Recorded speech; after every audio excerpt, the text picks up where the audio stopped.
Hi, my name is Rhys from ATSPACE, and today I'm going to be answering the question of why do I need a sound test?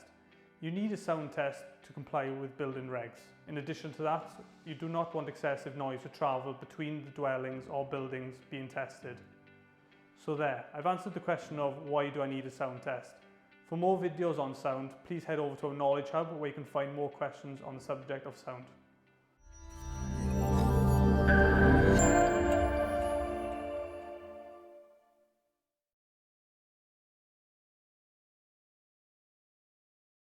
Why do you need an air test? It's not an air test, it's a sound test. Why do I need an air test? Oh, I did it again. And today I'm going to answer the question of no.